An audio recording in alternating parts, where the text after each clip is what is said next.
Olá, uma ótima noite para você que acompanha a nossa programação. Meu amigo, minha amiga, seja muito, mas muito bem-vindo a mais uma edição do programa Vejam Só, aquele que é o melhor debate teológico da televisão brasileira. Sempre uma alegria poder entrar aí na sua casa e dividir esses momentos com você, ou ainda não na sua casa, né? Hoje em dia com a internet, com a tecnologia, em todos os lugares, onde você estiver, consegue nos assistir, nos acompanhar, nos ouvir e principalmente aprender. E hoje nós teremos a oportunidade de aprender muito sobre um texto muito interessante, uma passagem muito emblemática que provavelmente você conhece de cabeça. Mas será que a interpretação está bem fresquinha aí? Será que você consegue analisar corretamente esse texto? Daqui a pouquinho nós vamos apresentar essa passagem, dar essa referência e conversar sobre o assunto, mas antes eu quero apresentar o meu convidado, ele que vai nos ajudar nessa caminhada, e é com muita alegria que o Vejam Só recebe aqui nosso sócio, né? Já tem uma porcentagem aqui do programa. Pastor Elias Soares, meu irmão, seja muito bem-vindo. Sempre uma alegria recebê-lo. Uma ótima noite, meu irmão. Muito obrigado, Zé, que é sempre um prazer poder estar aqui com vocês. Uma oportunidade singular de podermos discorrer aqui de temas relevantes, principalmente como este, né? Sim, sim. Que exige aí uma reflexão bem interessante. Eu, desde já, quero também mandar o meu abraço aqui, um beijo para minha esposa, Débora Soares, Abigail Soares, que está nos assistindo, e também o meu filho, Davi. Um beijo, um abraço para todos vocês e para todos os nossos amigos do nosso canal na internet, o YouTube, PR Elias Soares Oficial. É o canal mais bombado do YouTube. Entra lá que você vai ter muito material. Antes de inclusive, falar e reforçar os contatos, pastor Elias, por favor, passa o endereço da igreja. O irmão é pastor lá na igreja da Assembleia de Deus, né, no Ministério Ipiranga também. Por favor. Muito bem, nós estamos na Assembleia de Deus, Ministério do Ipiranga, que é pastoreada e presidida pelo pastor Alcides Fávaro. E eu quero mandar meu abraço a ele e a todos os pastores adjuntos, os pastores também do Ministério, da Convenção. E o nosso endereço está na rua Doutor Ricardo, Avenida Doutor Ricardo Jafé, número 214, bairro do Ipiranga. A referência é ao Museu do Ipiranga. Quem está ali no museu vê a igreja também da Doutor Ricardo Jafé, porque é conhecida como a Igreja do Relógio, a Catedral da Independência. Boa! Então todas as referências. E olha, durante a nossa conversa, os contatos do pastor Elias, inclusive o canal do YouTube aqui que ele mencionou, vão aparecer aí para você, tá bom? Então fique à vontade, são os canais oficiais do nosso irmão, para você entrar em contato, conhecer um pouquinho melhor o ministério, inclusive conhecer uma outra faceta do irmão, que é a faceta do quê? De escritor, autor. Eu estou aqui com uma série de materiais, vou mostrar aqui e o Elias rapidamente vai comentar para a gente aqui sobre esses materiais. Alguns deles nasceram de debates também, com de certeza. Dúvidas que apareceram. Vamos falar dessa série aqui, Perguntas Difíceis de Responder? Esse é o volume 1, Mascote, tem 36 temas, entre eles com quem se casou Caim, quantas cruzes havia na época de Jesus? 4 cruzes. Em qual delas ele foi crucificado e como era a composição dessa cruz e quantos quilos ela pesava? Por exemplo, os judeus foram até Pilatos para pedir que se quebrasse as pernas dos crucificados. Por que as pernas de Jesus não foi quebrada? E que prática era essa? Tem 36 temas bem polêmicos. Que é a blasfêmia contra o Espírito Santo? Por que esse pecado não pode ser perdoado? Tem o tal do espinho na carne de Paulo também. Espinho na carne de Paulo, Legal. Justamente, que é discutida mais amplamente essa questão no volume 2. Que eu vou mostrar aqui agora para você, ó. Tá aqui, ó. Jefté sacrificou sua filha? Quem foi Maria Madalena? De onde veio Deus? Quem criou o mal? Jesus tinha irmãos? Os nomes de Deus, deuses e mitos na Bíblia, 75 temas em quase 400 páginas. Cresceu um pouquinho o material de um para o outro. Justamente. Foi aumentando. E aqui eu tô com o terceiro volume também desta série, pastor. Esse daí são 312 páginas. O que a mulher de Jó diz para ele? Amaldiçoa Deus e morre ou abençoa Deus e morre? Na nossa tradução, amaldiçoa Deus e morre. Em hebraico, Vatomer lo ishto derramahazik betuma terra. Barech Elohim vamut.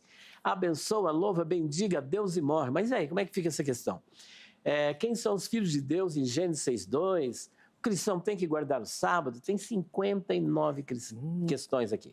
Tem se Jesus é o arcanjo Miguel também. Se Jesus é o arcanjo Miguel, o canto do galo, que muitas pessoas pensam que era uma ave emplumada. Porém, na época de Jesus, de acordo com a Mishnah Baba 7.7, era proibido para os sacerdotes, para os habitantes de Jerusalém, os judeus, criarem aves como essa. Então, que galo era esse e que canto era esse? Rapaz, tá vendo? Tem coisa aí que você nem imaginou, né? Procura o material do Elias. Deixa eu mostrar mais um aqui, depois nós vamos falar, obviamente, da livraria também. Esse daqui... Esse é o Dicionário de Palavras, Expressões, Interpretação e Curiosidades Bíblicas. São 1.168 páginas. Nós trazemos palavras interessantes. Alabastro. Muitas pessoas pensam que o alabastro era um perfume. E, na verdade, não era um perfume. Era uma pedra translúcida que servia para confeccionar objetos caros, e entre eles o recipiente que ia o alabastro, ou melhor, que ia o perfume. Então, o alabastro é uma pedra. E aí, o perfume era o nardo, uma fragrância muito cara, que quando os reis queriam presentear um ao outro, davam 30 ml desse perfume. E Maria, que é irmã de Lázaro, que alguns pensam que é Maria Madalena, ela despejou uma libra romana sobre Jesus. Aí tem toda uma questão, tem etimologia de nomes, de palavras, aquela polarização que há entre predestinação e livre-arbítrio, mais de 100 páginas nós discutimos aí, fora a etimologia de nomes de pessoas, rios, vales, montes, deuses, origens, significado no grego, hebraico, aramaico, bem interessante a obra. Muito legal, vale muito a pena. Todos os livros que a gente mostrou, é óbvio que esse dicionário ele tem uns detalhes a mais, vale muito você ter junto com os outros materiais. E tudo isso você pode encontrar lá na livraria do Elias, não é, pastor? Rua Conde de Sarzedas, número 160, loja 27, no bairro da Liberdade. Quando você está descendo a Conde, fica do lado direito, lá no fundo, no nível da rua, é no piso térreo, não no subsolo, no piso térreo, número 27. Minha filha Abigail Soares geralmente está lá. Eu já quero mandar um beijo, que ela já deve ter chegado por lá. Inclusive, a livraria do Elias é ponto de peregrinação dos crentes, viu? Se você ainda não visitou, tem que passar por lá para fazer uma visita. Junto é a Rua dos Crentes. Ela fica no mesmo lado ali dos tribunais. Isso. Você pode entrar em contato conosco também, tá? Pela nossa livraria virtual, www.livrariadopastorelias.com.br ou pelo nosso Instagram, PR Elias Soares Oficial. Muito bacana, os contatos estarão aí à sua disposição durante toda a conversa. Vale muito a pena você ir lá tirar uma foto com o Elias lá. Você vai ver, viu? Vai ter muito material lá. Até dos hereges vai ter material. Cantinho lá, dos hereges. Tem um ladinho lá. Muito bom. Ó, vamos assistir a matéria. Ela vai apresentar o tema que nós vamos conversar, colocar alguns questionamentos. Na sequência, a gente volta já com as primeiras observações do pastor Elias. Vejam só. Mateus 18:18 diz: Em verdade vos digo que tudo o que ligardes na terra terá sido ligado nos céus, e tudo o que desligardes na terra terá sido desligado nos céus. Essa mesma frase aparece no texto de Mateus, capítulo 16, verso 19. Em cima dessa frase de Jesus está a nossa dúvida de hoje. O que o mestre queria ensinar sobre o tema? Qual foi o direcionamento aos discípulos e, consequentemente, para a igreja de hoje? Para uma compreensão correta, precisamos analisar cada contexto. Existem pelo menos duas interpretações a respeito dessa frase dita por Jesus. Essas interpretações diferentes se devem a cada contexto em que a frase foi dita. A primeira interpretação se apoia na passagem de Mateus 16:19. Ali, Jesus se reúne com seus apóstolos e pergunta a eles o que o povo dizia a respeito dele. Jesus tem uma resposta do apóstolo Pedro, que diz crer que ele era o Cristo prometido. Após essa confissão de Pedro, Jesus diz que daria a chave do reino dos céus e, após isso, diz a frase do ligar e desligar na terra e no céu. Dentro desse contexto, essa frase significaria a responsabilidade dada por Jesus aos seus apóstolos e, consequentemente, aos seus discípulos a respeito da obra de Deus a ser realizada. A segunda interpretação é mais focada no texto de Mateus 18:18. Ali, Jesus orienta como se deve tratar desentendimentos entre irmãos na fé. Jesus inicia incentivando que houvesse uma conciliação pessoal entre os dois que se desentenderam. Dentro desse contexto, a frase de ligar e desligar no céu e na terra significaria que a igreja, representada por sua liderança, tem autonomia de aplicar disciplinas, absolvendo aqueles que se arrependem e condenando aqueles que não andam de acordo com a vontade de Deus. E agora, cada frase tem uma aplicação, elas devem ser lidas juntas? O que Deus ensinou com elas? Vamos aprender sobre o tema hoje, aqui no Vejam Só. Vamos conversar bastante sobre o assunto. Obviamente, a nossa matéria ampliou um pouquinho aí, né? O nosso GC base trata do texto de Mateus 16, mas a frase é mencionada em outros textos também, e a gente vai falar sobre isso durante a nossa caminhada por aqui.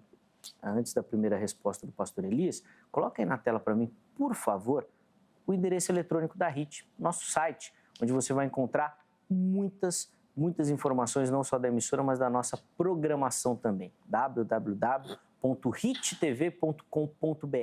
Acesse, você vai ver que o site está todo repaginado, novo, muito material lá para você, tá bom? Fique à vontade, navegue à vontade. Se possível, salve o endereço ali na sua barra de favoritos do seu navegador. Aí sempre que você acessar o navegador, já vai estar lá o endereço salvo, você clica e já cai lá na nossa página também, tá bom? Fique à vontade por lá, mais um canal, né? Mais uma forma de você interagir conosco.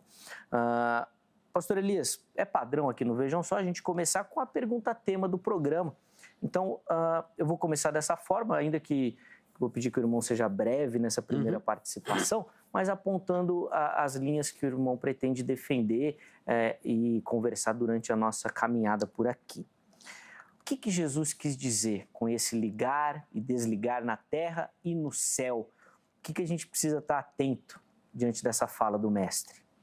Bom, de acordo com alguns teólogos, Jesus estava fazendo uso de um princípio rabínico, que era ligar e desligar. Ligar significa proibir e desligar significa permitir.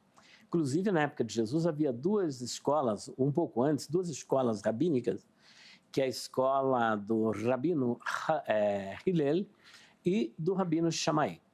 Shammai, ele apresentava uma linha mais ortodoxa do judaísmo, da visão judaica, ao passo que Hillel, ele tinha assim, uma visão mais liberal. Certo. Então, o que acontecia? Hillel, ele desligava aquilo que o rabino Shammai ligava, ou seja, aquilo que o Shammai proibia, o Hillel permitia. Então, havia essa polêmica toda. Jesus, então, está mais ou menos aqui investindo Pedro de uma certa autoridade de desligar e desligar, mas não como se fosse algo autônomo.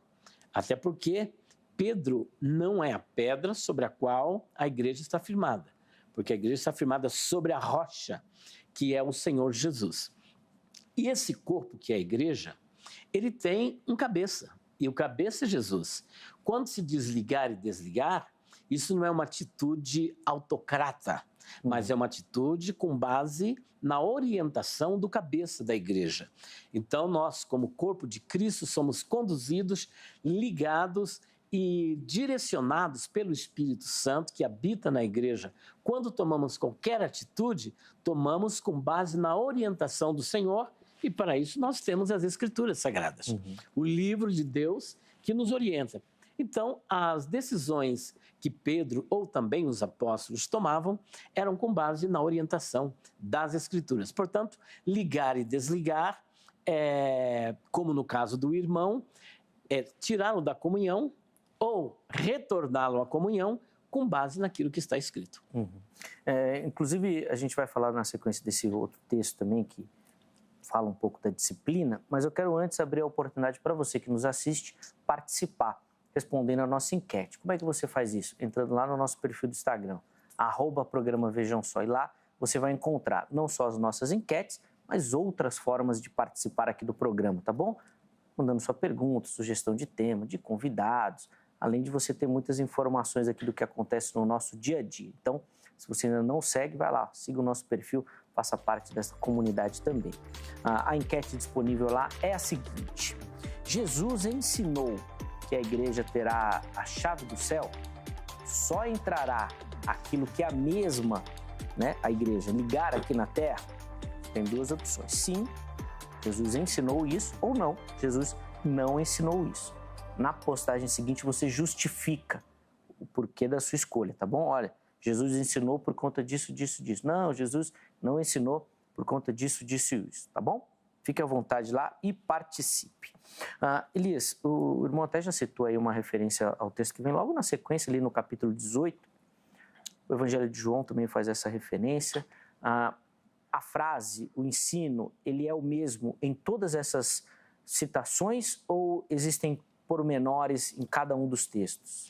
Então, em princípio, no capítulo 16, versículo 19, o Senhor está falando diretamente com Pedro, mas nós entendemos que Pedro muitas vezes representava o colégio apostólico.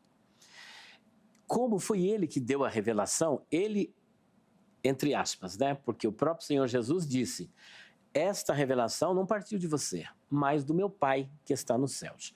Então, como ele está falando diretamente com Pedro, ele conversa com Pedro e dizendo: dar-te-ei as chaves do reino dos céus. O capítulo 18, versículo 18, também vai estender isso, não somente aos apóstolos, mas também a toda a igreja. A toda a igreja. E também João capítulo 20, versículo 23, novamente ele torna isso extensivo aos apóstolos e também à totalidade da igreja. Agora, o que ele estava ensinando nesta passagem? As chaves do reino do céu. Ele entregou as chaves do reino do céu à igreja, a Pedro? Sim, mas em que sentido?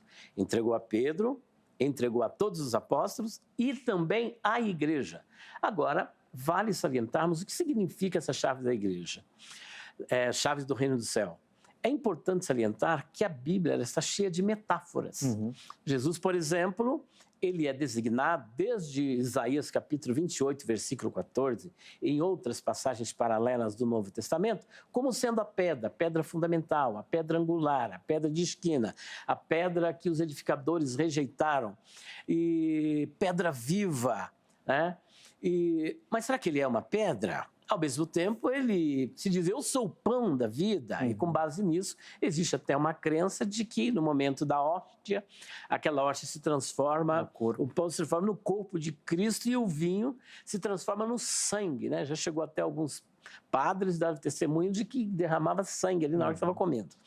E com base nesta má interpretação desta metáfora de Jesus. Enfim, a Bíblia está repleta de metáforas. E aqui temos mais uma metáfora de Jesus. As chaves do reino do céu, em princípio, em várias passagens, chave é sinônimo de autoridade, é sinônimo de poder. Nesse caso, especificamente, é um poder, se nós lermos uma passagem paralela de Romanos, capítulo número 1, versículo de número 16, porque eu não me envergonho do Evangelho, porque ele é o poder de Deus para a salvação de todo aquele que crê. Olhando por esse prisma, entendendo dessa forma, nós vamos entender então que a chave do reino do céu está aqui nas Escrituras Sagradas, que é o Evangelho da graça de Deus. É o Evangelho. E se é o Evangelho, como nós entendemos que é, e a Bíblia assim o diz, nós vamos, então, chegar à conclusão de que esta chave não ficou presa à mão do apóstolo e nem tampouco dos apóstolos, mas de toda a igreja, porque todos nós recebemos uma comissão que é de dar continuidade aqui à missão de Deus, a Missio Dei, que é a santificação missional, onde nós poderemos até ser martirizados por conta desta missão. Então, a pregação do Evangelho, na verdade, são as chaves do reino do céu. E como é que eu vou permitir ou proibir ou ligar ou desligar? E vale aqui uma interpretação. No grego está escrito assim: o que for ligado na terra será ligado no céu? Não. O que for ligado na terra terá sido ligado no céu. E o que for desligado na terra terá sido desligado no céu. Veja que nós temos aqui um verbo composto, um verbo ter e ser, que ele está no pretérito. Ou seja, aquilo que eu vou ligar aqui é porque já foi primeiro ligado no céu. E de que forma foi ligado no céu? De acordo com as Escrituras. Porque não pode ser um falso evangelho. Não pode ser um evangelho heterodoxo. Tem que ser o evangelho do Senhor Jesus, o evangelho da graça, o qual nós abraçamos e que o próprio apóstolo abraçou de tal maneira que ele diz, o meu evangelho. Mas o evangelho que ele abraçou de Cristo. Então, essas chaves é o evangelho da graça. Quando você expõe o evangelho, se a pessoa aceitou, o que houve? Abriu-se a porta dos céus para ele. Se ele rejeitou, a porta está sendo fechada. Ele está sendo desligado desta oportunidade de entrar no reino dos céus. Então, até para já em cima da enquete que a gente colocou aqui anteriormente, pastor Elias, essa chave do céu, ela não abre a porta lá do céu. Ela vai servir se aquela porta já estiver aberta, vamos dizer assim. Porque ele vai partir não de baixo para cima, mas de cima para baixo. Então, é aquilo que já está definido no céu que será ligado aqui. Justamente, porque ele terá sido ligado no céu. Agora, como que ele já está ligado no céu? Pela palavra. O que a palavra diz? Ide por todo mundo, pregai o evangelho a toda criatura. Quem crer e for batizado, será salvo. E quem não crer, será condenado. Portanto, nós temos aí proibir e permitir. Sim. Permitindo a entrada no reino dos céus, se ele crer. Não permitindo, se ele não crer. Enquanto ele não crer, não está permitido. João capítulo 3, versículo 16. Porque Deus amou o mundo de tal maneira que deu seu Filho unigênito, para que todo aquele que nele crer não pereça, mas tenha vida eterna. Esse crer é um particípio presente, a ideia de crer e continuar crendo. Se ele creu, continua crendo, então o reino do céu já está aberto aqui pela palavra, o Senhor já abriu, falou, olha, há a possibilidade de você entrar. Então eu só vou confirmar, a igreja confirma aqui na terra, o que já está decidido no céu. Por meio da sua palavra. Sim, por meio da palavra, do evangelho. Ainda nessa questão da chave, pastor Elias, fazendo uma referência ao texto que vem ali na sequência de Mateus 18, que fala um pouco sobre a disciplina. E aí muita gente usa nesse sentido, de que a igreja que vai ter essa autoridade para falar, olha, vai para o céu, não vai para o céu, em cima da disciplina. Tem alguma diferença nesse aspecto, quando a gente olha para o texto de Mateus 18? Então, ali há um caso bastante específico. Se o teu irmão pecar contra ti, vai entre ti e ele só e repreende-o. Se ele te ouvir e se arrepender, salvou o seu irmão no sentido de perdoar os seus pecados, né? Mas e se ele não te ouvir?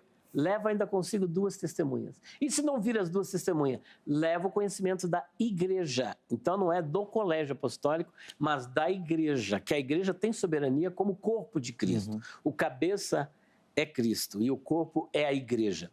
Neste caso, por exemplo, o ônus da reconciliação não cabe ao ofensor, mas cabe ao ofendido. Quem se sentiu ofendido é que tem que buscar a reconciliação, porque quem vai buscar a reconciliação, ele não vai para piorar a situação e lançar em rosto de forma tal que seja ofensivo para o ofensor, mas apresentar para ele a gravidade do seu pecado, do seu problema, buscando a reconciliação.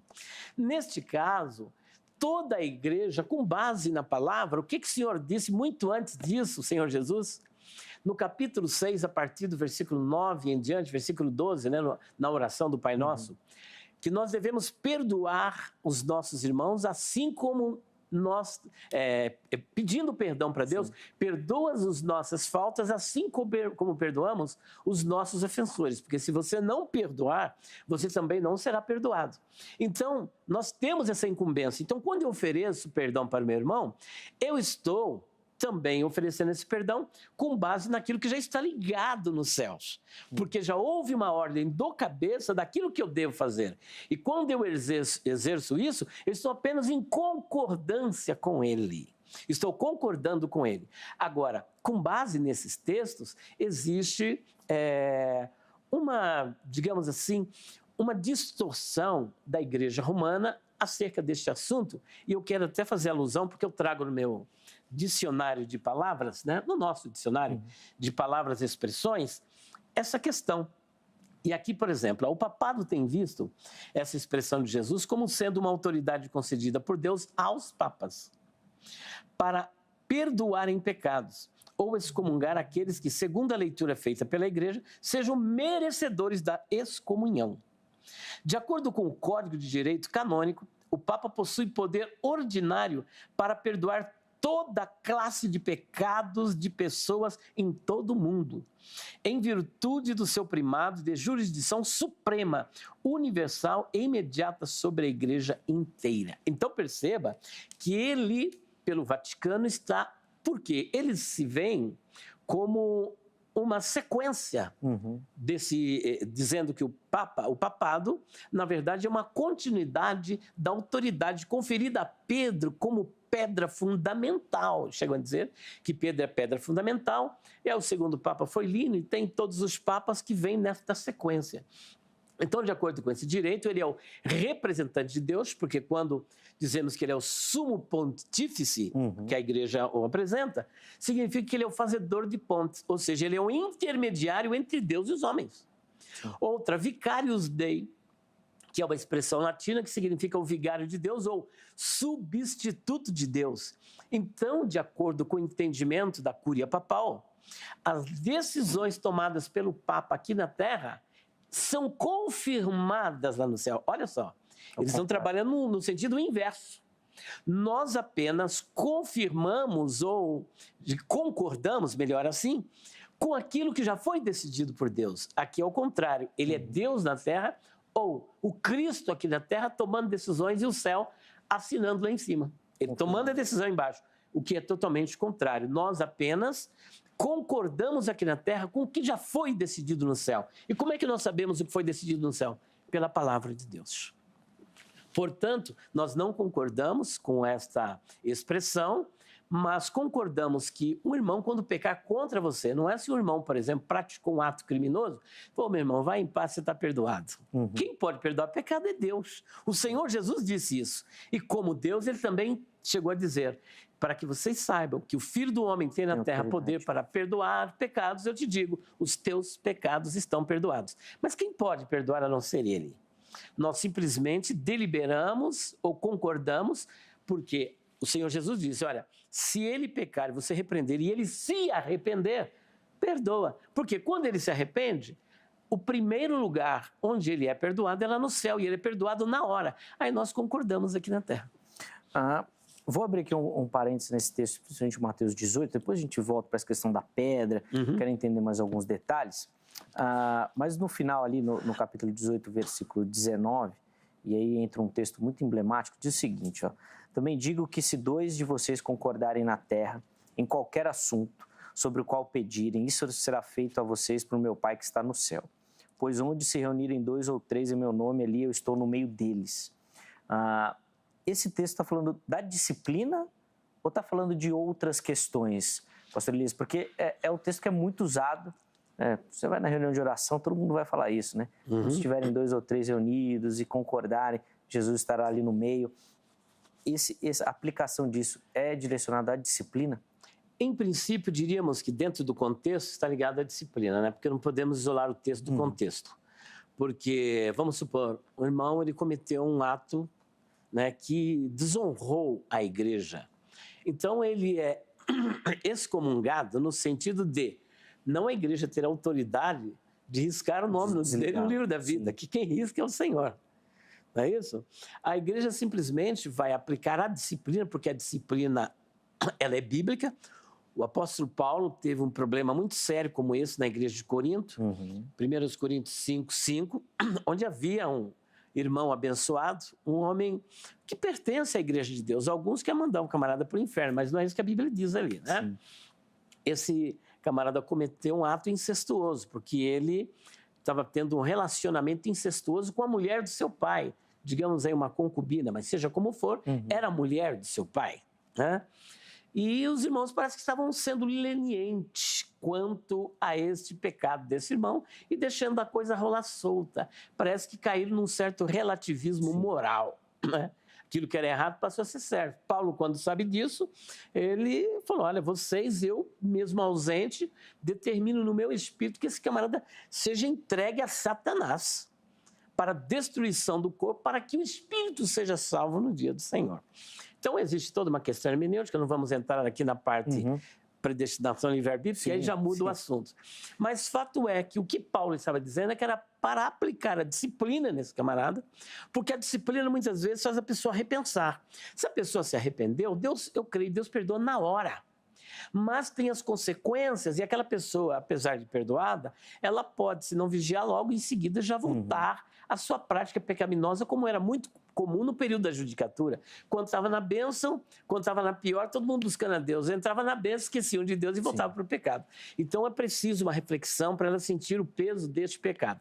Então, em princípio, é isso, tirar da comunhão, afastar essa pessoa de algumas atividades, mas depois, acompanhando os frutos dessa pessoa, e aí não há determinação se ela vai ficar 1 mês, 2 meses, 1 ano. Tem igreja que fala, é 5 anos, outra é 10 anos. Não existe diante de Deus se a pessoa se arrependeu de verdade, se amanhã ele passar para o Senhor, ele está com Cristo na glória. Agora, por outro lado, também nós temos a chamada oração de concordância, né? Onde nós concordamos a respeito de um assunto. Só que o fato de você estar orando e buscando acerca de um assunto, e mesmo concordando com a igreja toda, tudo isso tem que passar pelo crivo de passagens paralelas, como 1 de João, capítulo 5, versículo 14. Se pedirmos alguma coisa segundo a sua vontade, ele nos ouve. E outra, se estiverdes em mim, as minhas palavras estiverdes em vós. Então não basta você estar nele, as palavras dele, as promessas têm que estar em você. Legal. Isso, por outro lado, você tem que concordar com ele. Não é ele que tem que concordar com você, que senão vira um determinismo. Eu determino aqui, Deus tem que assinar lá em cima. Aí inverte tudo a verdade da palavra de Deus. É interessante, principalmente essa análise do caminho feito, né? E eu acho que essa que talvez seja uma questão emblemática, que de forma geral parece que a gente tem invertido isso, né? É pegado da terra para o céu. É o caminho contrário. Sim. E aí a gente cria um problema sério hermenêutico, né? Porque quem é o Senhor? Nós precisamos definir no reino de Deus quem é Senhor e quem é servo. Deus está para nos servir ou nós estamos para servi-lo? Veja que a palavra grega doulos, ela significa literalmente escravo. E escravo, a primeira coisa que ele perde é o direito à vida. Segundo, ele perde até o seu próprio nome. Basta assistir aquele filme que foi protagonizado por Charlton Heston, que é Ben-Hur, um aristocrata judeu. O camarada tinha um prestígio muito grande na comunidade, muito rico, milionário, e prestígio também com as autoridades. Depois, por uma maldade de um amigo dele que veio de Roma governar ali, ele acabou sendo condenado às galés, que era... Aí vem a palavra ministro, que os homens nos considerem como ministros de Cristo. Ministro significa remador. Só que não apenas um remador, é um escravo que vai viver num porão de um navio e quando ele não consegue desempenhar bem o seu trabalho, ele vai para o subporão. Quando chega ali naquele navio, ele perde o seu nome, ele é designado por um número. Então ele perde o direito à vida, perde o direito à liberdade, perde o seu nome. E ele vai viver para promover quem está lá em cima no converso. Os governadores, as autoridades. O nome dele desaparece, só aparece o nome de quem está em cima. Assim também somos nós. O Senhor naquela época era César. O nosso Senhor chama-se Jesus Cristo. Então nós estamos a serviço dele. E aquilo que ele designou na sua palavra, se nós estivermos em concordância com a sua vontade, ele nos ouve. Essa interpretação aí do remador das galés é uma das questões mais lindas que eu vejo, assim, principalmente quando a gente pensa no ministro do Evangelho, da forma como ele tem que atuar e como hoje é tão distorcido. Zé, você tocou num assunto crucial, porque é assim, o senhor é crente? Não, sou ministro, sou pastor. Mal sabe ele a aplicação desta palavra ali em 1 Coríntios 4:1. Ministro, portanto, é um servo, é um remador, é alguém que vai viver debaixo de ordens e para servir. Hoje os ministros querem ser servidos. Inclusive, eu trabalho essa questão aqui. Que legal. Trabalho essa questão aqui no dicionário, várias curiosidades e expressões nós trabalhamos. Infelizmente, hoje está tudo caminhando no sentido contrário. Exatamente, é muito legal. Depois você, em casa, aí, se interessar, pesquisa mais sobre essa questão, é muito legal. Deixa eu voltar ali ao texto de Mateus 16, pastor Elias, que daí eu quero que o irmão explique o seguinte, porque o texto diz, né, sobre esta pedra edificarei. eu quero ver como é que o irmão vai sair dessa, né? Porque daí os católicos estão certos. Então, Jesus faz uma referência direta à pedra, a Pedro. Não tem, inclusive, essa troca ali de palavras, esse jogo de palavras? Tem. Como é que o irmão faz a leitura desse trecho? Então, o pior que não são somente os católicos, né? Existem teólogos, infelizmente, nós temos que ter cuidado, porque nos últimos tempos, muitos se apostatarão da fé, dando ouvido a espíritos enganadores e a doutrina de demônios. E Paulo disse para Timóteo, em 2 Timóteo 4:1, conjuro-te diante de Deus e dos anjos eleitos e do Senhor que há de julgar os vivos e os mortos na sua vinda e no seu reino, que pregues a palavra, instes a tempo e fora do tempo, porque muitos, tendo comichão no ouvido, amontoarão para si doutores, para querer ouvir as coisas de acordo com seus próprios desejos, né?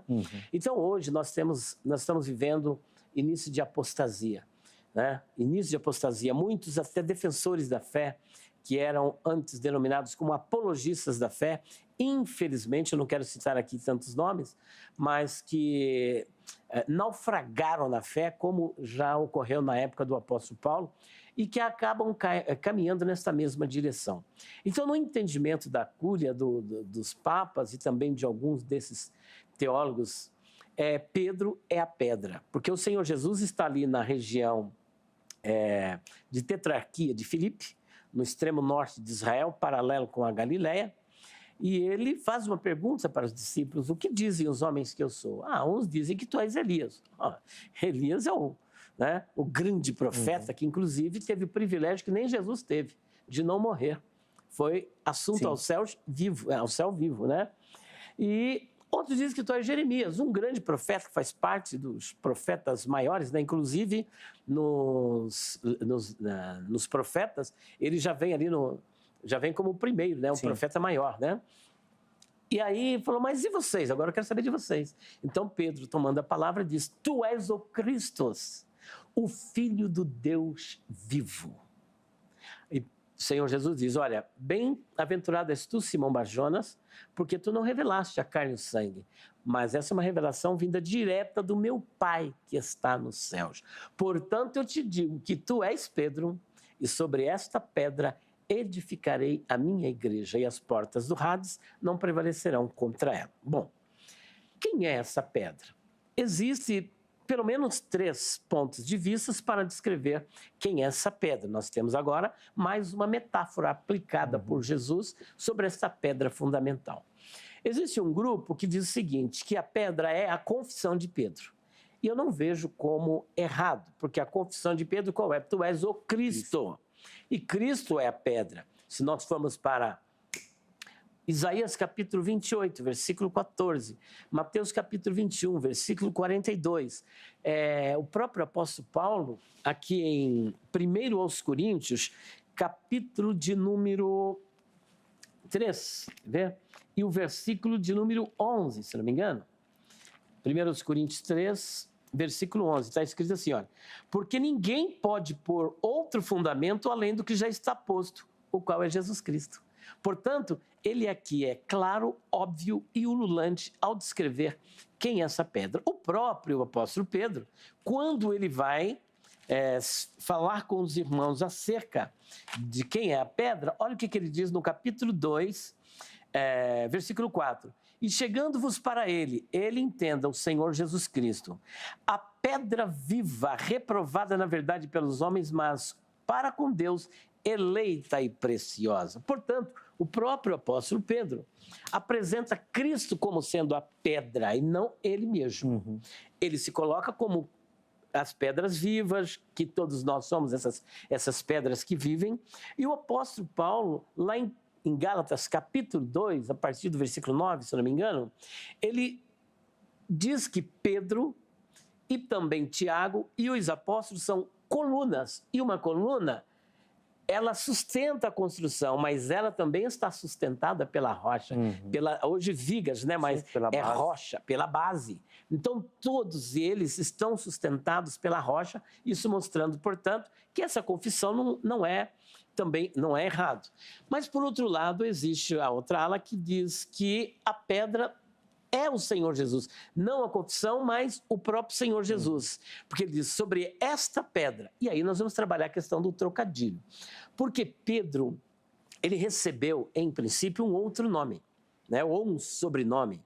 Porque o nome dele é Simão, da forma grecizada, que é bem... A bem da verdade, no hebraico, é Shimeon. Shimeon. Só que o Senhor Jesus disse, olha, tu se chamarás Kefas, que é uma expressão aramaica, que traduzido é Petros, e Petros é grego. E quando o Senhor Jesus se dirige a ele, não se dirige a ele como Kefas e nem como Shimeão. Ele faz uso do vocábulo grego, que era a língua da época, era o grego koiné. O diálogo, o discurso entre eles está todo em grego.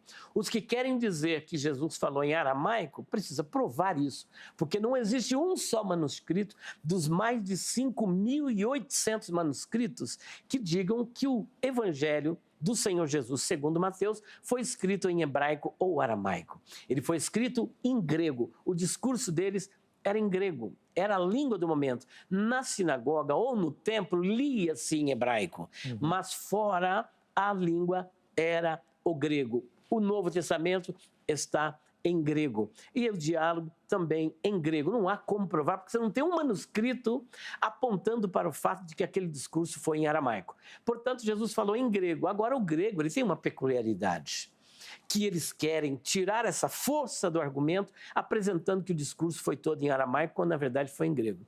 Portanto, o grego ele tem a sua especificidade para descrever peculiaridades quando vai falar do amor e quando vai falar de diversos assuntos.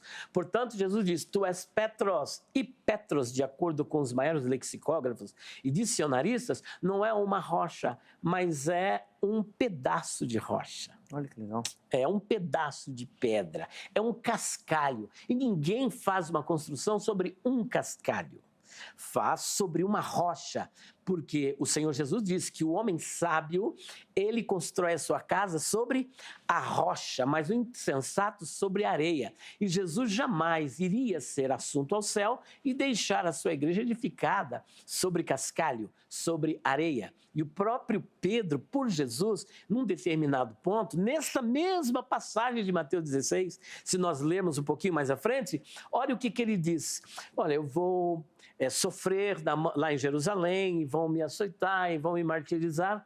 Naquele mesmo momento que o mesmo Pedro que traz a revelação diz, Senhor, não permita que isso te aconteça, longe de ti.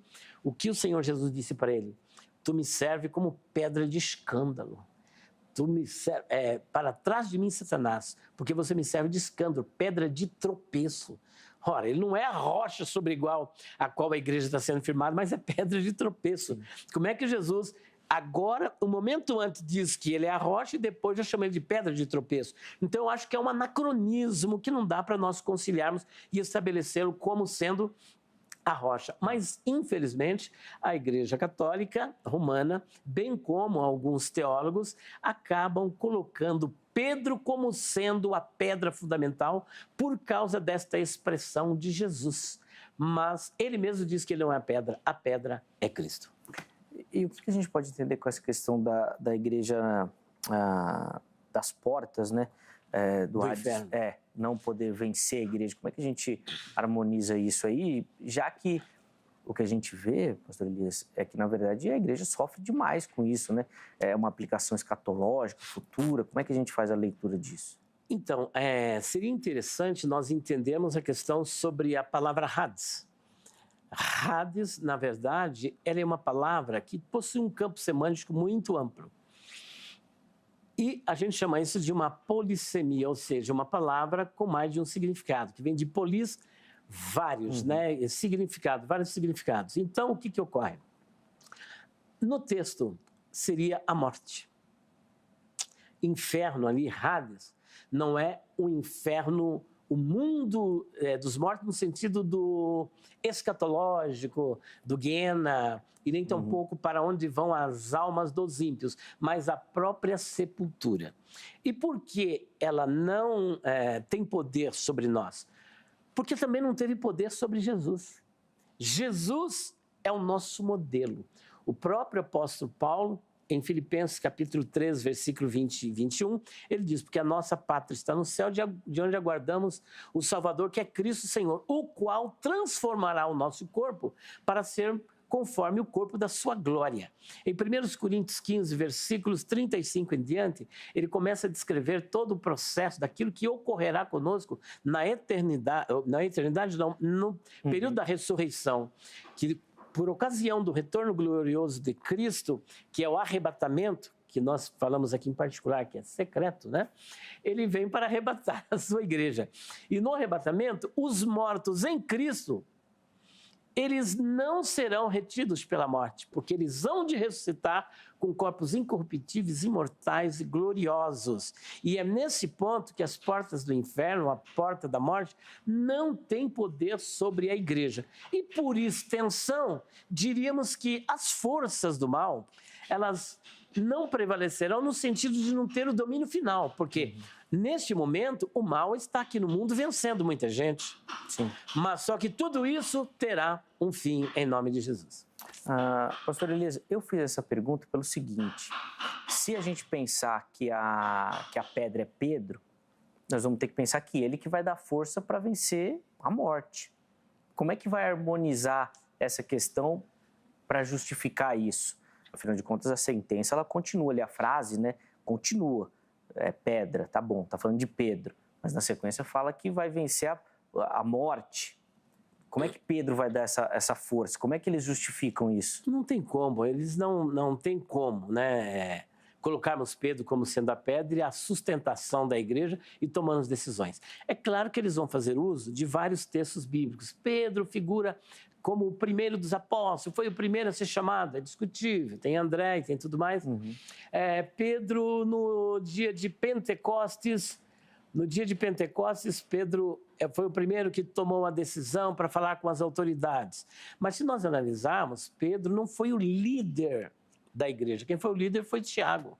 Sim. Tiago é que responde, naquele grande concílio lá do capítulo 15, é ele que toma decisões.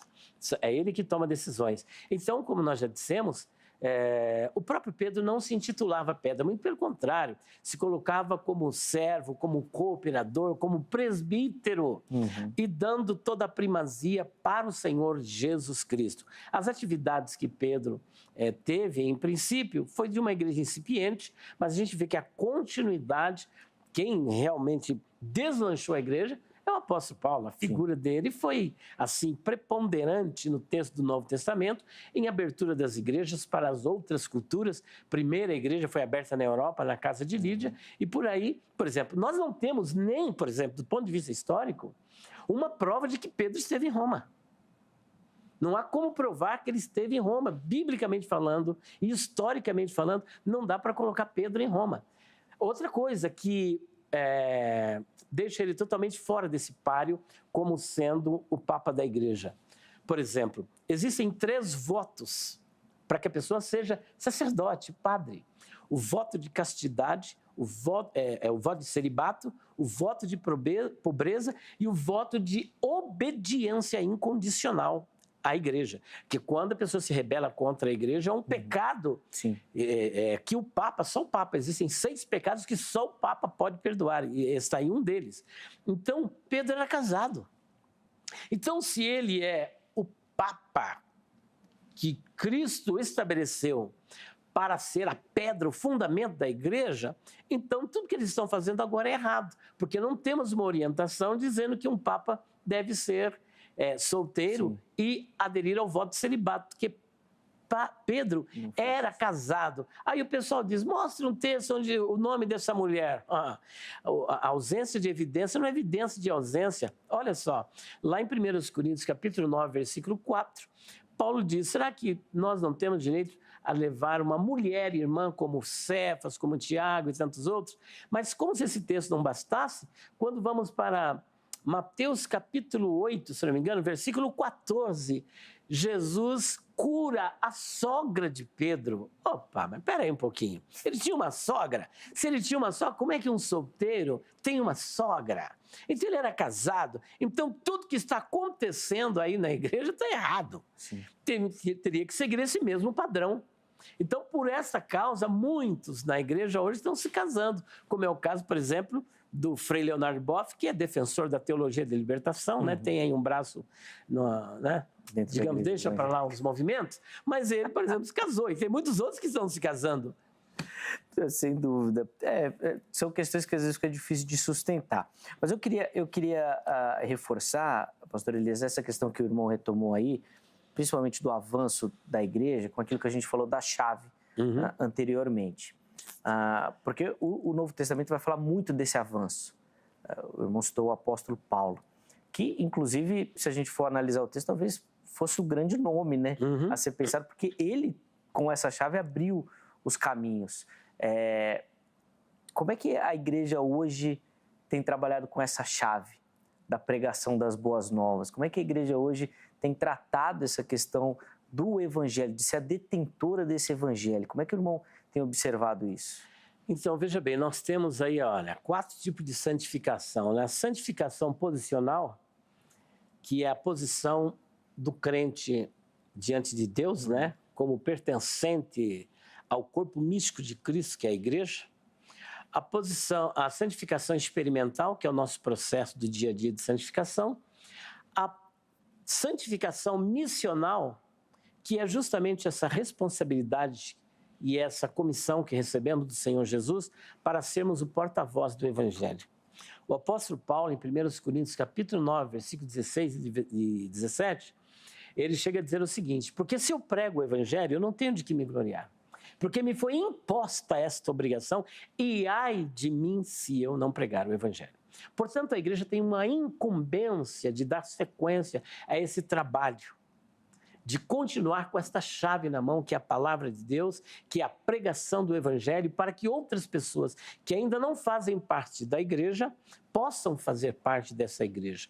O próprio livro do Apocalipse vai encerrando no capítulo 22, versículo 17, dizendo: o Espírito e a esposa dizem vem, e quem tem sede vem, e quem ouve venha, e quem quiser receba da água da vida. Quem quiser. Está aí um texto bem interessante. Então, a nossa missão, a nosso trabalho é fazer notório o Evangelho do Senhor Jesus Cristo. Isso é tão verdade que a igreja talvez não cumprirá totalmente essa tarefa, que no período da grande tribulação, os anjos estarão pregando o Evangelho eterno, que é o Evangelho da graça de Deus, no livro do Apocalipse. Haverá também as 2 testemunhas com a mesma comissão de pregar o Evangelho no período da grande tribulação. Então perceba que nós hoje não estamos naquele avanço, né? Como deveria estar.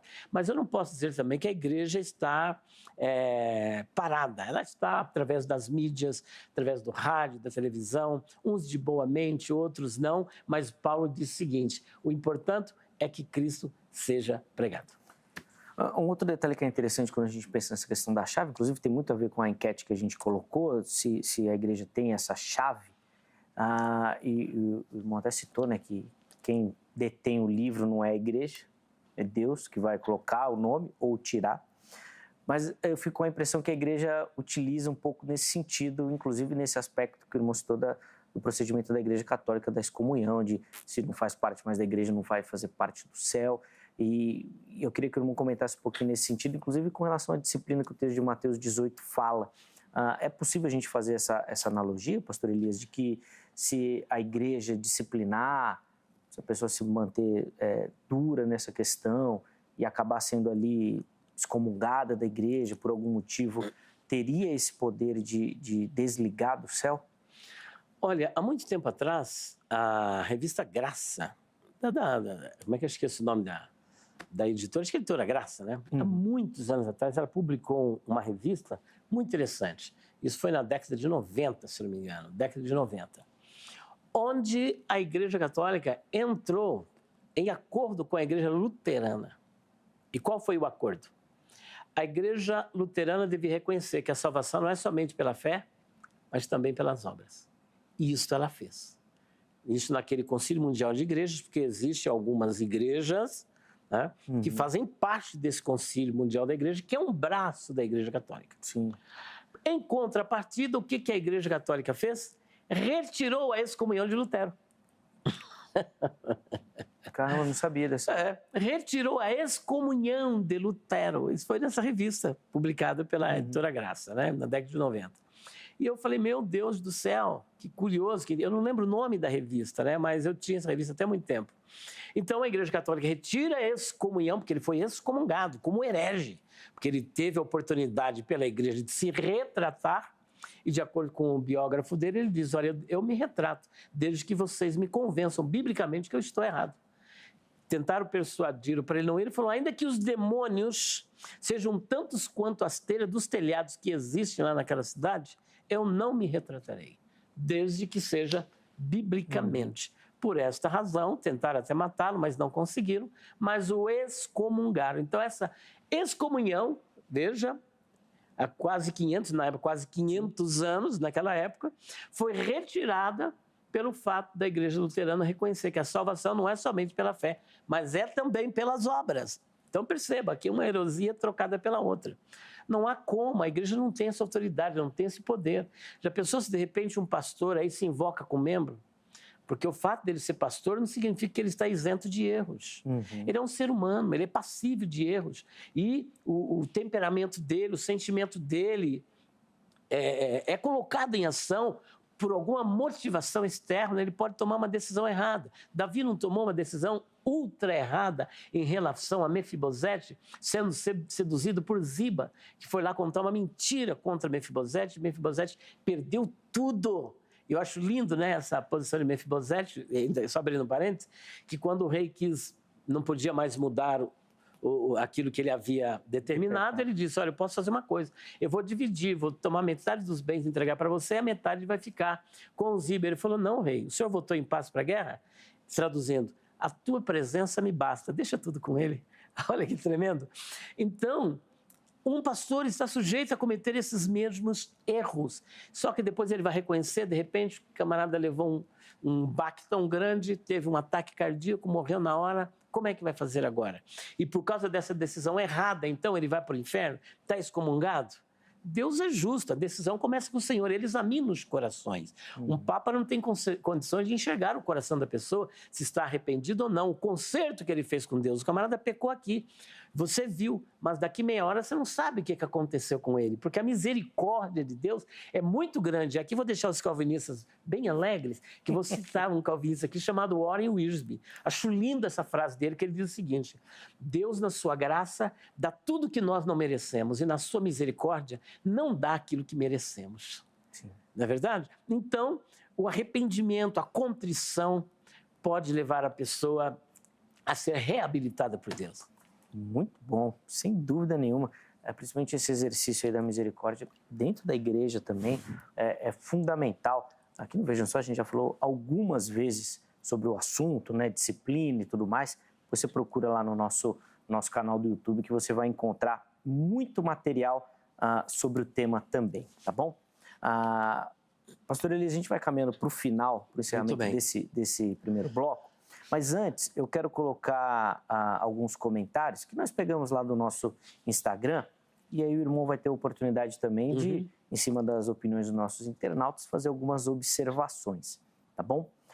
Vou começar com o comentário do Marcos, lembrando sempre, respondendo a nossa enquete, né? De se Jesus ensinou que a igreja tem a chave do céu e pode, então, só entrará no céu aquilo que a igreja ligar aqui na terra. Olha o que o Marcos fala. A igreja tem excluído muitos. A soberba, né, tem entrado, infelizmente. A igreja tem selecionado, pastor Elias, o grupo, por exemplo, que ela quer evangelizar? Tem sido um processo seletivo aí muito difícil? Não era para ser assim, né? Mas, infelizmente, eu não vou dizer assim a igreja, porque a igreja é muita gente. Mas algumas denominações, e ainda vou afunilar mais, alguns líderes de algumas denominações, porque eu creio que quando um líder ele toma uma decisão autocrata, sem a consulta da igreja, ele precisa repensar essa atitude dele. Sim. Porque um líder ele pode ser levado, como nós já dissemos, por um sentimento, por um preconceito racial, ao que Tiago denuncia. Sim. Se entrar alguém com anel de ouro e você der um atendimento melhor para ele, desprezar aquele que está com uma roupa andrajosa, você não está fazendo, porventura, acepção de pessoas, se colocando como juiz. É grave isso, mas infelizmente nós vemos em muitas igrejas. O camarada tomou uma pinguinha, ele chegou mais ou menos assim, já bota ele para fora, põe ele para correr. Não, deixa ele sentadinho no lugar. Tem que ter alguém ali para... Pessoas já entraram drogadas dentro da igreja e chegaram ali, entregar armas e se converterem e serem grandes servos de Deus. Pessoas se libertam na hora. Meu processo de conversão foi terrível. Eu não cheguei nessas condições, mas eu era uma pessoa perdida. Uma vez minha mãe disse, falei, Elias, olha, do jeito que você sabe que eu bebia muito, eu era músico da noite. E Deus fez uma grande obra na minha vida. Numa igreja simples, fiquei lá sentado no último banco e recebi o convite, ver a palavra do profeta Jeremias, muito usada pelos calvos, né? Capítulo 18, o vaso do oleiro. E o Senhor falou comigo através daquela mensagem, eu chorei muito. E Deus fez uma grande obra. Era uma pessoa que, na vista da minha mãe, já não tinha mais condições de voltar atrás. E o Senhor falou, não, tem jeito, para mim tem jeito.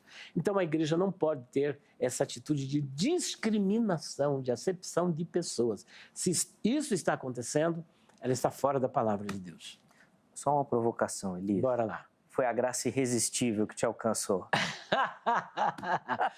Olha, eu posso dizer uma coisa, a graça... ela me alcançou, e isso é verdade, porque por mim mesmo eu não poderia chegar. Sim. Mas ela pode ser resistida. Mas que a graça eu não posso negar. Seja ela preveniente, seja no entendimento, mas eu creio que é uma graça que o Senhor disponibilizou para que eu pudesse entender e aceitar. Naquele momento eu tomei uma decisão, né? Diante de Deus. E graças a Deus estamos aqui. Amém. Foi só uma leve provocação, mas bênção, testemunho, um homem de Deus. Elias é referência quando a gente fala no estudo das Sagradas Escrituras. Vamos colocar mais um comentário? O do Paulo César, respondendo também a nossa enquete, ele fala o seguinte, ó, o texto refere-se ao conhecimento do Evangelho como chave. De fato, a igreja é detentora desse conhecimento, assim, que ela precisa liberar, Elias, aos que estão cegos? A gente pode pensar dessa forma? Eu entendo que as chaves é o Evangelho, é a palavra de Deus. Então, por meio da palavra de Deus, é que a igreja vai ligar o que, de acordo com a palavra, já tem sido ligado. É muito importante essa expressão grega, né? Inclusive, a tradução ARA traduz já assim, né? Almeida Revista Atualizada.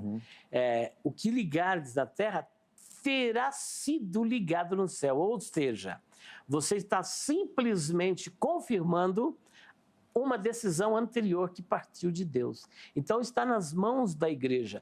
Agora, se a igreja falhar como Israel falhou, aí entra na grande tribulação os anjos, né? Sim. Fazendo a obra, porque eles queriam fazer, mas não puderam. Só que na grande tribulação, eles farão essa obra. Assim como também as duas testemunhas, que nós não sabemos quem são. Mais tema aí pro Vejam Só, aí, mais assunto pro Vejam Só. Sempre nessas dúvidas aí. Eu quero agradecer a todo mundo que participou, que votou na enquete. No próximo bloco, nós vamos colocar o resultado final da enquete também, tá bom? Para você ver aí como é que está a nossa interpretação bíblica, tá certo? Antes da gente ir definitivamente para o nosso intervalo, nós estamos aqui 5 minutinhos ainda nesse bloco. Eu queria que o irmão fizesse uma conclusão para a gente, e aí no próximo bloco nós vamos fazer uma aplicação desse conteúdo para quem nos assiste, que a pessoa vai ter que fazer com todas essas informações. Mas para a gente concluir, Elisa, eu queria que o irmão comentasse exatamente dessas dificuldades de interpretação e da capacidade da gente alterar isso. Aparentemente, a Igreja Católica não vai abrir mão disso. Os teólogos católicos não vão abrir mão disso. Esses teólogos evangélicos que têm essa interpretação, é possível que isso mude? É possível que a igreja que recebe esse ensino não sofra com isso, aprenda com isso? Como é que o irmão observa essa questão? Olha, é muito interessante essa sua ponderação. A igreja como um todo, ela não vai mudar.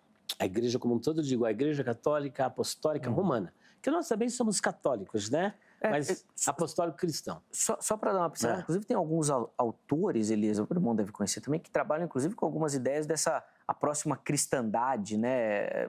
Dizendo ou imaginando um momento de união da igreja de novo, né?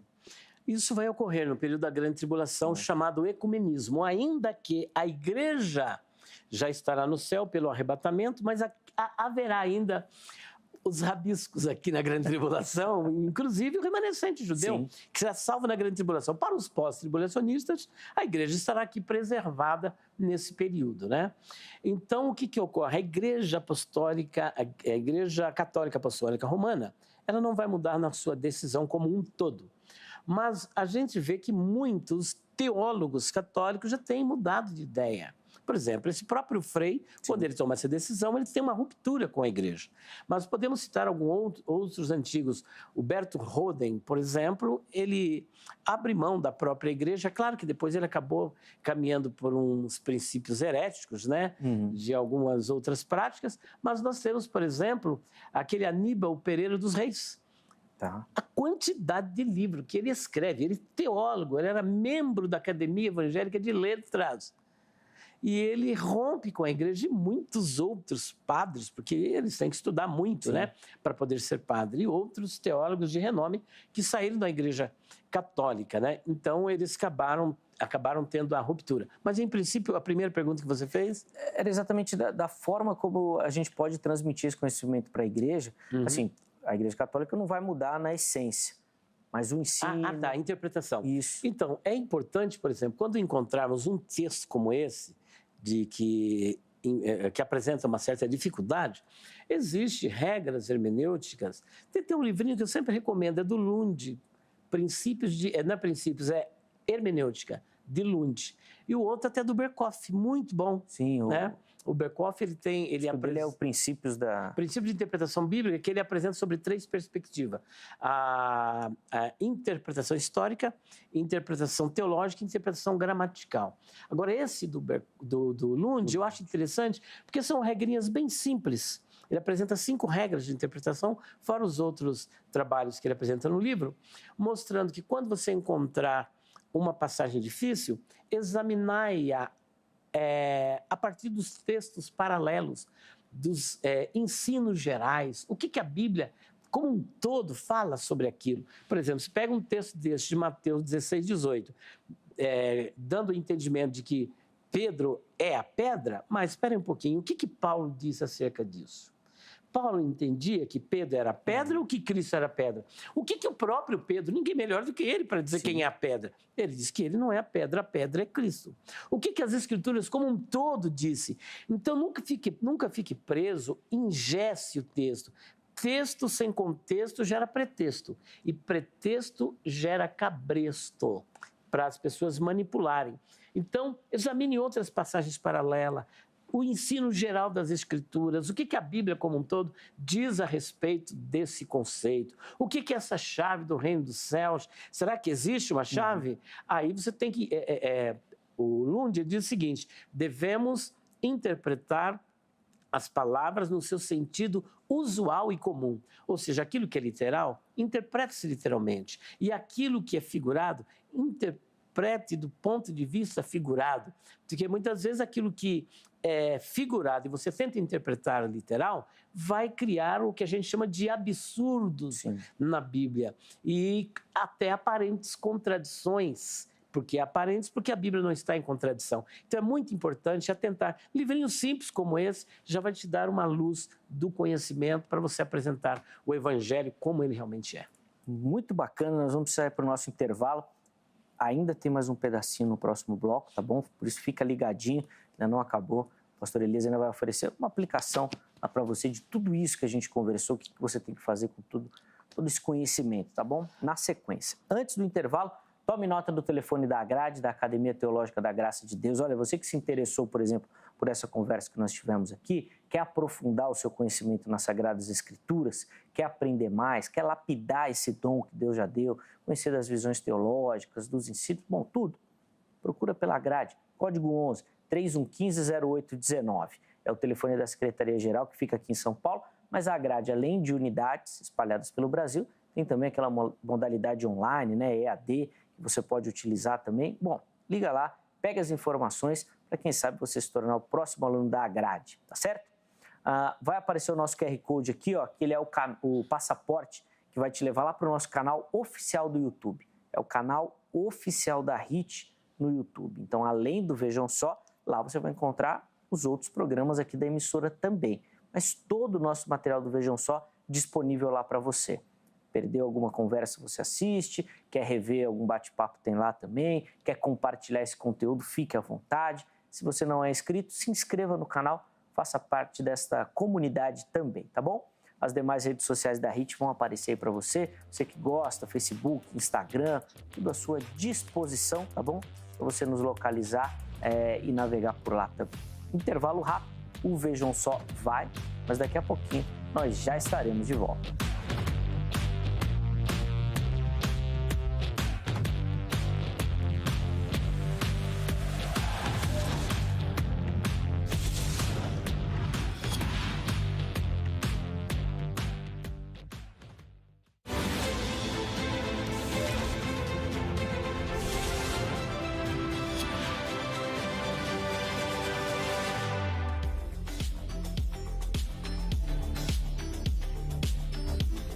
Muito bom, já estamos de volta com o programa Vejam Só, para esse que é o nosso último bloco, né?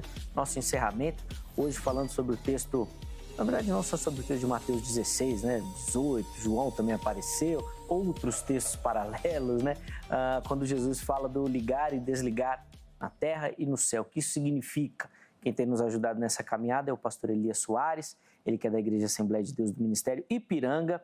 Pastor Elias, antes da consideração final, deixa eu só levantar um assunto aqui que eu acho que é legal dividir com todo mundo que nos assiste. A gente estava falando aqui no intervalo da questão da utilização dos comentários bíblicos. Uhum. E eu queria que o irmão falasse um pouquinho sobre isso, porque assim, eu já ouvi muita gente falando o seguinte: eu posso ler e ter a minha interpretação. Eu tenho que ler e ter o meu entendimento do texto. Foi essa a briga da reforma, para que todo mundo pudesse interpretar. Uhum. Eu até acredito que essa é a briga, mas onde que entra a importância dos comentários aí, Elias?